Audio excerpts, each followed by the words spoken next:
Okay, class 7. Now we are going to start exercise 7. So exercise 7 क्या है? Exercise 7 में आपको दिया है congruency. क्या दी हुई है? Congruency. Congruency of triangle. तो congruency है क्या है? इसका मीन्स क्या होता है? तो congruency का मीन्स क्या है? Congruent.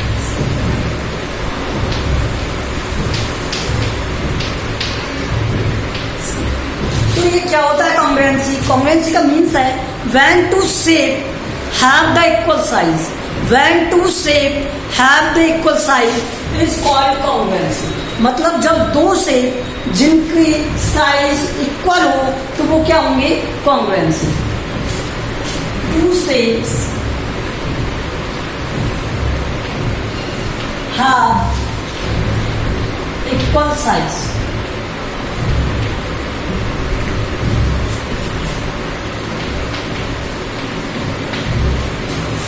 अगर मान लो आपको एक ये लाइन दी हुई है और एक ये लाइन दी हुई है, क्या ये कॉन्ग्रुएंट है? कॉन्ग्रुएंट का मीन्स क्या है? इक्वल साइज होना चाहिए। तो इक्वल साइज मीन्स कि इनकी जो लेंथ है वो क्या हो? इक्वल हो। क्या हो? इक्वल हो।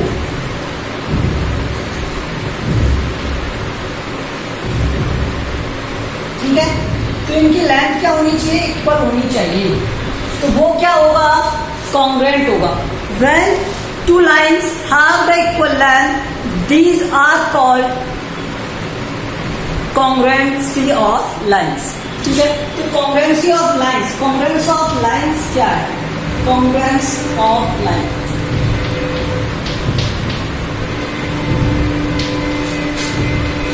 lines के लिए congruency क्या होगी? When two lines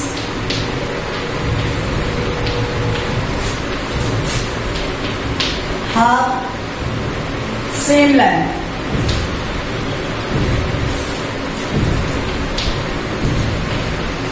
कब होगी? जब उनकी लेंथ क्या हो? सेम। तो यहाँ पर ए बी और इस पी क्यू, अगर ये दो लाइन है तो ये दोनों कॉन्ग्रुएंट कब होंगी? जब ए बी इक्वल टू क्या हो? P Q. A B equal to क्या हो? इम्प्लाइज दैट या सो ए बी कॉन्ग्रुएंट होगा पी क्यू पे। तो कॉन्ग्रुएंसी का साइन क्या है? ये कॉन्ग्रुएंसी का साइन होता है दो लाइनें इस तरह से और इस तरह से। ठीक है, इस तरह से, इस तरह से ड्रॉ करना होता है। तो ये कॉन्ग्रुएंसी का साइन। ये समझ में आया कि कोई भी लाइन कॉन्ग्रुएंट कब होगी? जब दो लाइनें क्या हो? इक्वल साइज में, इक्वल लेंथ में। ठीक है, एंगल, कॉन्ग्रुएंसी ऑफ एंगल देखो, congruency of angle, angle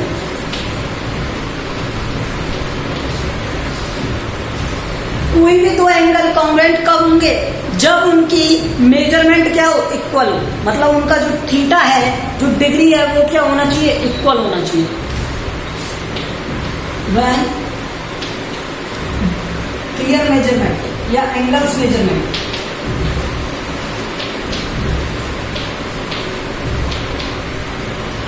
measurement is equal.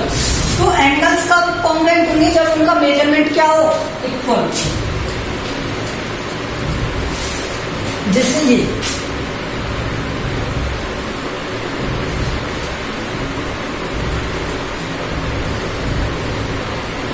मान लो ये एंगल है ए बी और एक एंगल है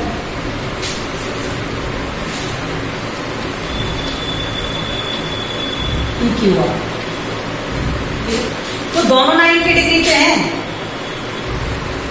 ठीक है, तो ये एंगल क्या हो गए? कॉन्ग्रुएंट हो गए। क्या हो गए? कॉन्ग्रुएंट हो गए। लेकिन ये भी ध्यान रखना है ये भी इक्वल हो जाए तो ज्यादा बेटर है। ठीक है, लेकिन इसकी कंडीशन क्या है कि ये दोनों क्या होने चाहिए? कॉन्ग्रुएंट होने चाहिए, मतलब इक्वल होने चाहिए। तो angle A O B equal होगा किसके? अगर पी क्यू आर के, तो ये क्या होंगे? कॉन्ग्रुएंट होंगे।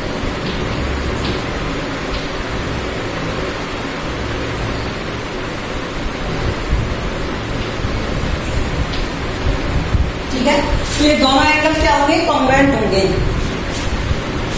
अब नेक्स्ट देखो,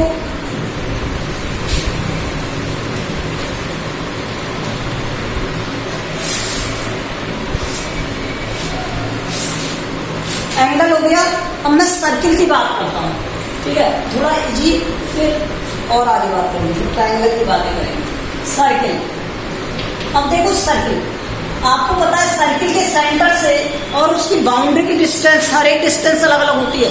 मान लो मैं एक सर्किल बना देता हूं,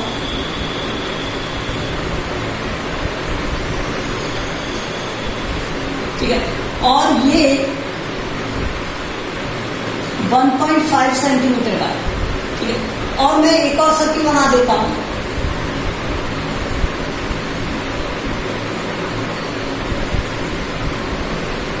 और ये भी क्या है 1.5 सेंटीमीटर का, ठीक है। तो ये दोनों कॉन्ग्रुएंट होंगे, बिल्कुल होंगे, लेकिन कब होंगे? जब इनकी रेडियस क्या हो? इक्वल हो। Two circles will congruent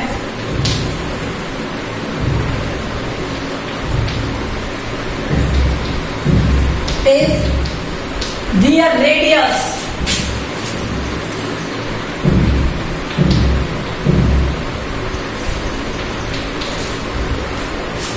radius क्या हो?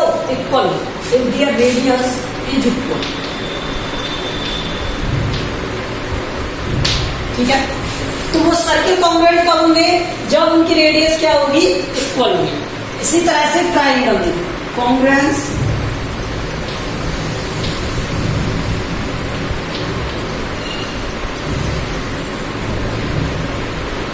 कॉन्ग्रुएंसी ऑफ ट्राइंगल, ऑफ लगा लेंगे, of circle of triangle.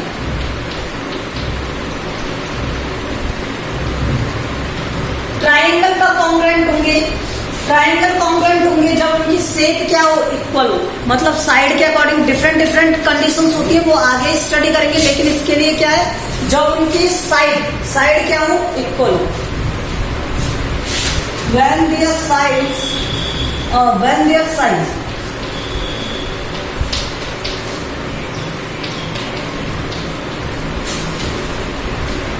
Equal,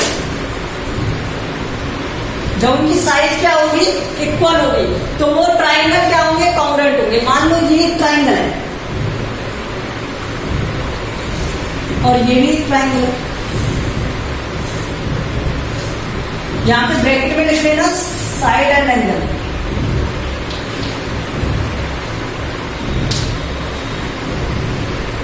इनकी बात कर रहे हैं। अब ये दोनों ट्राइंगल अगर मान लो कॉन्ग्रुएंट है, बस इस तरह से,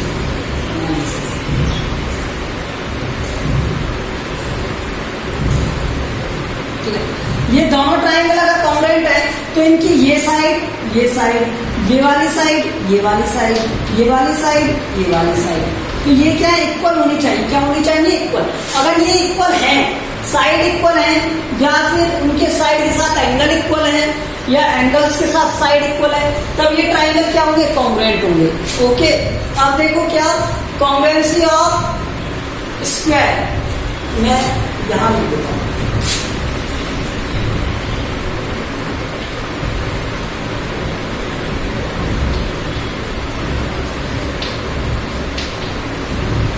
कॉन्ग्रुएंसी ऑफ स्क्वायर। तो स्क्वायर में तो ऑल एंगल क्या होते हैं? 90 डिग्री, तो एंगल तो ऑलरेडी 90 हो गए, तो एंगल की कंडीशन तो मुझे नहीं चाहिए, मुझे किसकी चाहिए? साइड की। अगर उसकी एक साइड क्या हो जाए? कॉन्ग्रुएंट हो जाए। So when side of square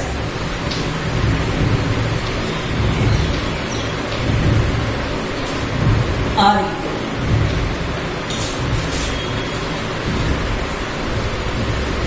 अगर साइड इक्वल हो जाए स्क्वायर्स की, तब क्या होंगे? वो कॉन्ग्रुएंट होंगे। मान लो एक ये स्क्वायर है और दूसरा भी एक ये स्क्वायर,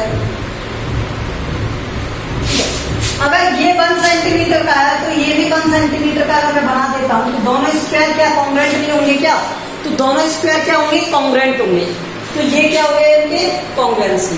अब इसी तरह से रेक्टेंगल के लिए देखो,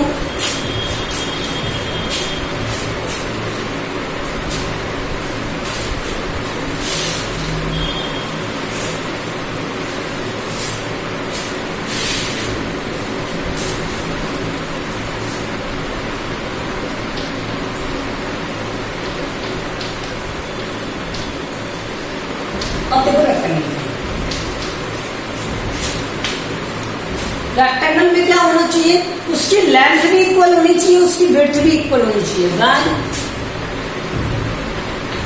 दीज हैव, मतलब जितने भी हैं, these have equal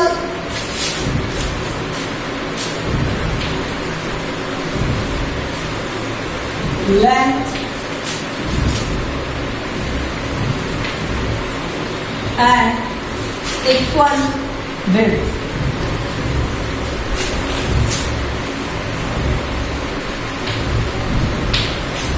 equal length and equal width, ये होना चाहिए।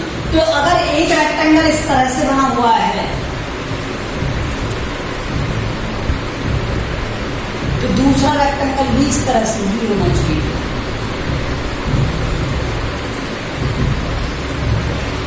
ठीक है, तो ये दोनों रेक्टेंगल क्या हुए, कॉन्ग्रुएंट हो गए।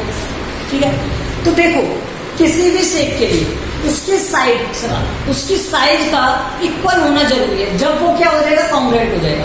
तो एक सर्किल कॉन्ग्रुएंट दूसरे सर्किल से कब होगा, जब उसकी रेडियस इक्वल हो, उसकी perimeter I mean circumference equal हो, या फिर उसका क्या एरिया इक्वल हो। ठीक है, इसी तरह से स्क्वायर कब कॉन्ग्रुएंट होगा, जब उसका एरिया इक्वल हो, उसकी साइड इक्वल हो, या फिर उसका पेरीमीटर इक्वल हो, तीनों में से कोई। तो एरिया और सर्किल की सेम स्क्वायर और सर्किल की सेम कंडीशन हो गई। अब रेक्टेंगल में क्या होना चाहिए, लेंथ और विड्थ इक्वल होने चाहिए। ठीक है, अब आप ये नहीं कह सकते कि सर अगर उसकी पेरीमीटर और उसका एरिया इक्वल हुआ तब, तो हम कुछ नहीं कह सकते। क्यों नहीं कह सकते, वो रीजन देखो। मान लो ये एक रेक्टेंगल है, ये 4 है और ये 3 है, ये मान लो, और एक दूसरा रेक्टेंगल है, ये 4 है और ये 3 है। तो ये तो इसकी लेंथ हो गई और ये इसकी विड्थ हो गई, ये इसकी लेंथ हो गई और ये इसकी विड्थ हो गई। क्या ये दोनों कॉन्ग्रुएंट है, क्या कॉन्ग्रुएंट है, नहीं है। कॉन्ग्रुएंट मतलब सेम साइड, इसकी लेंथ कम है, इसकी लेंथ ज्यादा है, इसकी विड्थ का ज्यादा है, उसकी लेंथ कम है।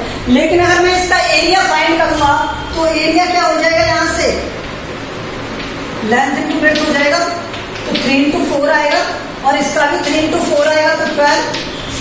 बताओ मुझे, क्या ये सेम है, एरिया तो सेम है, क्या ये कॉन्ग्रुएंट होंगे, तो ये कॉन्ग्रुएंट नहीं होंगे। तो एरिया कॉन्ग्रुएंट होने पर रेक्टेंगल कॉन्ग्रुएंट नहीं होगा। ठीक है, और पेरीमीटर कॉन्ग्रुएंट होने पर एक रेक्टेंगल कॉन्ग्रुएंट नहीं होगा। ठीक है, तो एरिया कॉन्ग्रुएंट होने पर रेक्टेंगल कॉन्ग्रुएंट नहीं हो सकता। इसी तरह से ट्राइंगल भी कॉन्ग्रुएंट नहीं होगा। ठीक है, ये समझ में आया। तो ये मैंने आपको बताया कुछ कॉन्ग्रुएंसी। अब देखो असली जो हम इस चैप्टर का मोटो है वो है कॉन्ग्रुएंसी ऑफ ट्राइंगल्स। तो एक ट्राइंगल्स में क्या क्या टाइप की कॉन्ग्रुएंसी हो सकती है, किस किस टाइप से कॉन्ग्रुएंट कर सकते हैं, वो देखिए। How we can make that congruent.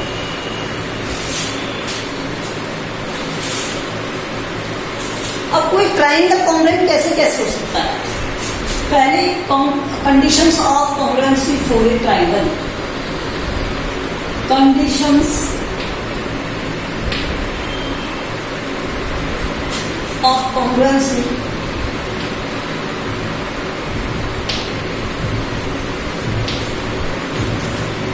For a triangle.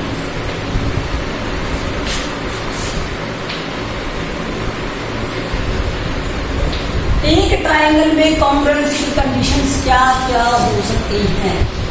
देखो, जब इसकी ऑल साइड इक्वल हो, पहली कंडीशन क्या होगी, ऑल साइड्स इक्वल।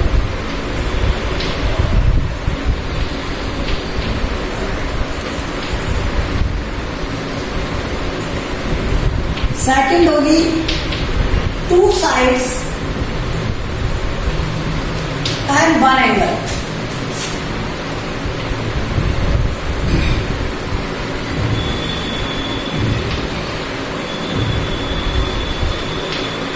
देखो, जब ऑल साइड होंगी तो साइड को एस से डिनोट करते हैं, इसलिए इसे कहते हैं S S S. Two side one angle, तो इसे कहते हैं एस ए एस। दो साइड के बीच में वन एंगल, जो डिफरेंट है वो बीच में आता है इसमें। Two angles and one side, ये भी इक्वल होना चाहिए, इसमें भी इक्वल होना चाहिए। तो इसे क्या कहेंगे, दोनों इक्वल्स के बीच में बना नहीं। ठीक है, अब आप कहेंगे सर एंगल एंगल एंगल हुए, तो माइंड में तो आता है। तो देखो मैंने क्या किया, एंगल एंगल एंगल को इक्वल कर दिया।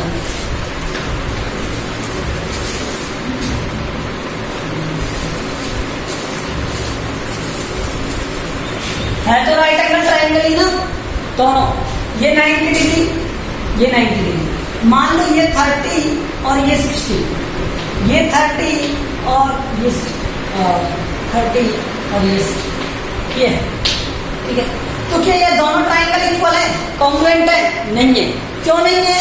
क्योंकि ये अगर मान लो 3, 4, 5 से बना हुआ है, नहीं कुछ और से बना दे। ठीक है, ये 3, 4, 5 से बना हुआ है, ये मान लो। ठीक है, और ये ट्रायंगल 6, 8, 10 से बना हुआ है। बना के देखना बेटा ये साइड लेके, तो आपको पता चलेगा कि 3, 4, 5 से भी राइट एंगल ट्रायंगल बनेगा विद सेम एंगल्स के साथ। जो एंगल यहाँ बनेंगे वही एंगल्स ये बनेंगे। ठीक है, और यहाँ 6, 8, 10 इससे बना के देखना, तो ये दोनों सेम रहेंगे। ठीक है, एंगल्स तो सेम आ गए, एंगल्स तो सेम आ गए। ठीक है, लेकिन इनके साइड हो गई अलग अलग, तो क्या ये कॉन्ग्रुएंट हुए? नहीं हुए। तो ऑल एंगल्स के कॉन्ग्रुएंट होने पर कोई भी ट्रायंगल कॉन्ग्रुएंट नहीं होगा। ऑल एंगल्स के इक्वल होने पर कोई भी ट्रायंगल कॉन्ग्रुएंट नहीं होगा, ये ध्यान रखना। अब होगा किससे? ये राइट एंगल होगा किससे कॉन्ग्रुएंट? सर फिर राइट एंगल के लिए क्या करें? देखो तो जो राइट एंगल है वो, फिर H और एक S मीन्स दो साइड और एक राइट एंगल, दो साइड एक राइट एंगल। ठीक है, तो यहां पर फोर्थ कंडीशन होती है RHS means right angle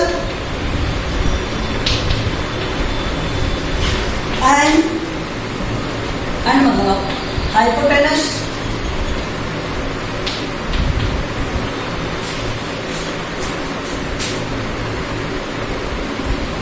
hypotenuse and one side. देखो हाइपोटेनस इक्वल होना चाहिए और राइट एंगल इक्वल होना चाहिए, ये दो कंडीशन। और थर्ड कंडीशन कोई भी एक साइड, या तो बेस इक्वल हो या परपेंडिकुलर इक्वल हो, तो फिर क्या होगा, वो ट्रायंगल राइट एंगल ट्रायंगल में क्या हो जाएगा, कॉन्ग्रुएंट हो जाएगा।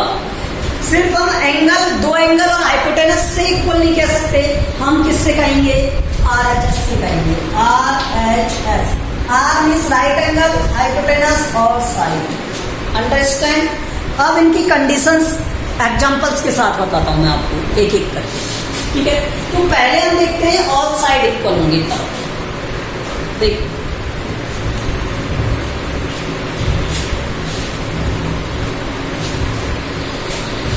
अगर ये टू ऑल साइड इक्वल है, मान लो एक डायग्राम दिया हुआ है, ट्रायंगल दिया हुआ है इस तरह से।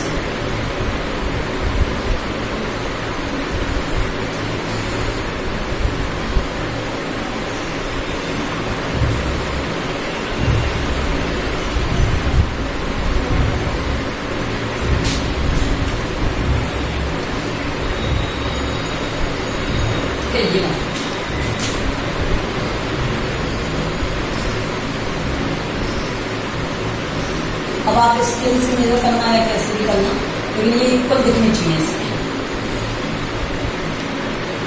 ठीक है, ये 6, ये 4 और ये 5। तो देखो ये ट्रायंगल और ये ट्रायंगल कॉन्ग्रुएंट होगा कब होगा, मैं इनकी नेम दे देता हूं।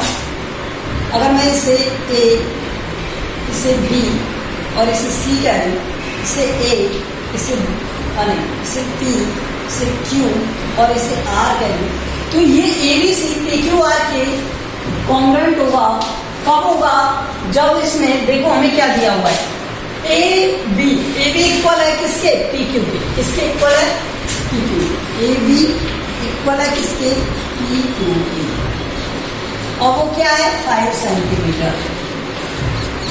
इस तरह से रीजन लिखते हैं, ये ध्यान रखना। और BC इक्वल है किसके, QR के।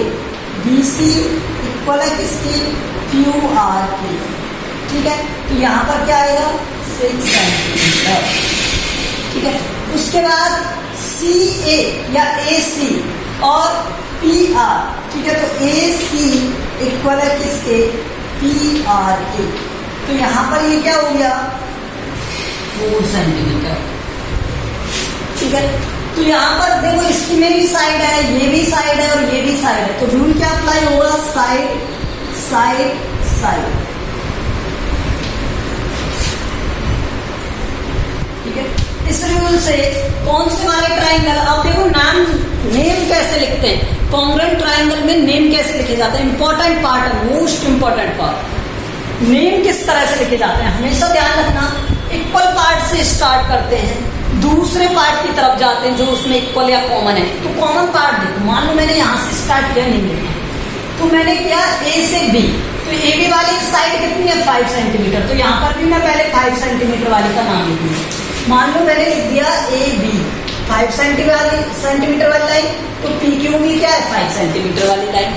ठीक है, अब इसमें थर्ड पॉइंट कौन सा रह गया, सी रह गया, ए बी के बाद कौन सा रह गया सी, तो यहाँ पर ये सी लिख देंगे, और इसमें कौन सा रह गया आर। तो फर्स्ट जो पॉइंट है उसे डिसाइड करना इंपॉर्टेंट है, लेकिन इसमें चले कैसे, देखो ए बी के बाद में इस तरह से आए, तो 5 के बाद में 6 आ गया। ठीक है, 5 के बाद में 6 वाली लाइन आ गई, अब इसमें पी से क्यू आ गए हम 5 वाली लाइन पर, और उसके बाद में हम किस पर आए, क्यू से आर, मतलब इधर 5 से 6 वाली लाइन पर, तो दोनों भी सेम डायरेक्शन में चल रहे। ठीक है, सेम डायरेक्शन में चल रहे, तो ये दोनों नेम हो जाएंगे इस तरह से, तब हम इनके नाम लिखेंगे। ठीक है, तो ये हो गए कॉन्ग्रुएंट। तो एबीसी कॉन्ग्रुएंट हो गया किसके, पी क्यू आर के। ये समझ में आया कि हम किस तरह से इन्हें कॉन्ग्रुएंट करते हैं, किस तरह से इसकी कॉन्ग्रुएंस लिखी जाती है। ओके, तो ये था first example, remaining we will discuss in the next video. Thank you.